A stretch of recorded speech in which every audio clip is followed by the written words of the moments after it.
नमस्कार। आज हम बात करेंगे शरीर की एक बहुत ही फंडामेंटल मतलब एकदम बेसिक और नेचुरल बायोलॉजिकल प्रोसेस के बारे में। जी हाँ, मेंस्ट्रुअल साइकिल। तो चलिए इस दिलचस्प सफर को मिलकर समझते हैं। देखिए, ये सिर्फ एक मंथली प्रोसेस नहीं है। ये ना हमारी ओवरऑल हेल्थ का एक बहुत ज़रूरी इंडिकेटर है, एक संकेत है। और इसे समझना सिर्फ महिलाओं के लिए ही नहीं, बल्कि सच कहूं तो सबके लिए ज़रूरी है, क्योंकि इससे हमें अपने हार्मोनल बैलेंस और रिप्रोडक्टिव हेल्थ के बारे में बहुत कुछ पता चलता है। तो अगर हम इसे थोड़ा साइंटिफिक नज़रिए से देखें तो ये पूरा का पूरा प्रोसेस हार्मोन से कंट्रोल होता है। और इसका मेन मकसद क्या है? इसका मकसद है हर महीने बॉडी को एक पॉसिबल प्रेगनेंसी के लिए तैयार करना। अब वैसे तो हम कहते हैं कि ये 28 दिन का साइकिल होता है, पर यह बस एक एवरेज है। असल में ये हर किसी के लिए थोड़ा कम या ज़्यादा हो सकता है। इस 28 दिन की जर्नी को ना आप एक कहानी की तरह सोच सकते हैं, जिसके 4 अलग-अलग चैप्टर्स हैं। तो चलिए एक-एक करके हर चैप्टर को थोड़ा करीब से देखते हैं और समझते हैं कि इस दौरान बॉडी में होता क्या-क्या है। तो ये जो पूरा साइकिल है, इसका एक मोटा-मोटा रोड मैप कुछ ऐसा है। सफ़र की शुरुआत होती है मेंस्ट्रुअल फेज से, यानी पहले 5 दिन जब ब्लीडिंग होती है। इसके ठीक बाद आता है फॉलिकुलर फेज, जो तैयारी का टाइम है, जब एक एग मैच्योर होता है। फिर करीब-करीब 14वें दिन होता है ओव्यूलेशन, मतलब एग रिलीज होता है। और आखिर में आता है ल्यूटियल फेज, जो इस साइकिल को पूरा करता है। तो इस जर्नी का सबसे पहला पड़ाव वो है मेंस्ट्रुअल फेज। हम सब इसे आम भाषा में पीरियड्स के नाम से जानते हैं। साइकिल का पहला दिन यहीं से गिना जाता है और ये फेज आमतौर पर 5 दिन तक चलता है। तो सवाल ये है कि इस फेज में आखिर होता क्या है? होता ये है कि जब प्रेगनेंसी नहीं होती तो बॉडी यूट्रस की उस मोटी लाइनिंग को, उस परत को हटा देती है, जो एक फर्टिलाइज्ड एग को सपोर्ट करने के लिए बनी थी। और यही प्रोसेस हमें ब्लीडिंग के रूप में दिखाई देता है। साइकिल का सबसे क्लियर साइन यही है। और पता है सबसे इंटरेस्टिंग बात क्या है? जैसे ही पीरियड्स शुरू होते हैं, बॉडी उसी के साथ साथ अगले साइकिल की तैयारी भी शुरू कर देती है। और यहीं से शुरू होता है हमारा दूसरा फेज, फॉलिक्यूलर फेज। ये करीब 13वें दिन तक चलता है।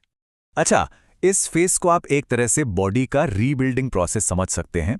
इसमें एस्ट्रोजन नाम का हार्मोन बढ़ने लगता है और इसी वजह से यूट्रस की जो लाइनिंग होती है, जिसे हम एंडोमेट्रियम भी कहते हैं, वो फिर से मोटी होने लगती है। मतलब ये एक तरह से एक फर्टिलाइज्ड एग के लिए एक सेफ और न्यूट्रिशियस माहौल बनाने जैसी तैयारी है। अब फॉलिकुलर फेज के आखिर में हम साइकिल के एक बहुत ही क्रूशल मोड़ पर पहुंचते हैं।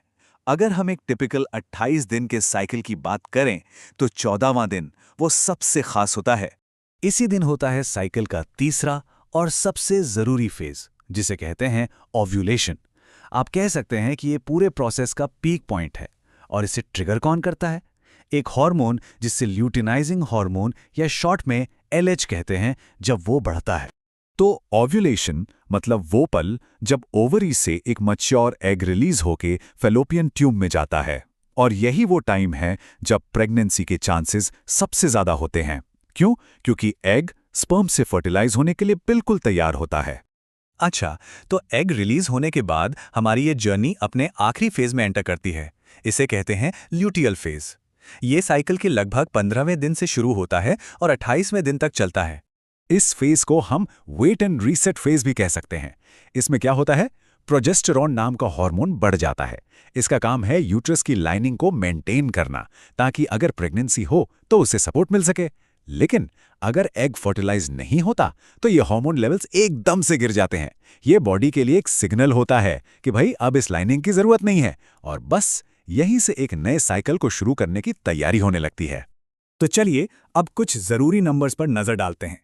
इससे हमें यह समझने में मदद मिलेगी कि एक नॉर्मल साइकिल आखिर दिखता कैसा है। हाँ, तो हमने 28 दिन की बात तो की, लेकिन याद रखिए ये सिर्फ एक एवरेज नंबर है। एक हेल्दी नॉर्मल मेंस्ट्रुअल साइकिल 21 से 35 दिन के बीच कुछ भी हो सकता है, क्योंकि हर किसी की बॉडी अलग होती है। और ठीक इसी तरह मेंस्ट्रुअल फेज में जो ब्लीडिंग होती है, उसका ड्यूरेशन भी अलग-अलग हो सकता है। नॉर्मली ये 2 से 7 दिन तक रहता है। अब देखिए, इस पूरे साइकिल के दौरान अपनी बॉडी को सपोर्ट करना बहुत ज़रूरी है। तो अब हम कुछ प्रैक्टिकल टिप्स पर बात करेंगे जो हेल्थ और वेलनेस को बनाए रखने में मदद कर सकती हैं। इसमें सबसे पहले आता है न्यूट्रिशन। मेंस्ट्रुएशन के दौरान ब्लड लॉस की वजह से आयरन की कमी हो सकती है और इसी वजह से थकान भी महसूस होती है। इसलिए अपनी डाइट में पालक, चुकंदर, दालें, फल मतलब ऐसी आयरन रिच चीजें शामिल करना बहुत फायदेमंद रहता है। और हाँ, हेल्थ से जुड़ा एक और सबसे इंपॉर्टेंट पॉइंट, हाइजीन। पीरियड्स के दौरान साफ सफाई रखना इन्फेक्शन से बचने के लिए बहुत बहुत ज़रूरी है। तो ये याद रखना है कि पैड्स को हर 4 से 6 घंटे में या जब भी ज़रूरत महसूस हो रेगुलरली बदलना है। ये जानना भी बहुत ज़रूरी है कि डॉक्टर से कब बात करनी चाहिए। अगर किसी का साइकिल लगातार 21 दिन से छोटा या 35 दिन से लंबा हो रहा है, या फिर बहुत ज़्यादा दर्द या एबनॉर्मल ब्लीडिंग हो रही है, तो डॉक्टर से मिलना एक अच्छा फैसला है। सीधी सी बात है, अपनी बॉडी के सिग्नल्स को सुनना और समझना ही हेल्दी रहने का सबसे अच्छा तरीका है। तो आज हमने ये समझा कि मेंस्ट्रुअल साइकिल सिर्फ एक मंथली इवेंट नहीं है। ये तो हार्मोन्स से कंट्रोल होने वाली बॉडी की एक कमाल की कॉम्प्लेक्स रिदम है जो हमारे हेल्थ का आईना है। और इसे समझना सेल्फ केयर की तरफ एक बहुत बड़ा कदम है। और ये हमें सोचने पर भी मजबूर करता है कि हमारी बॉडी की और कौन सी ऐसी प्रोसेस हैं जिन्हें समझना हमारे लिए ज़रूरी हो सकता है। तो सीखते रहिए और अपना ख्याल रखिए।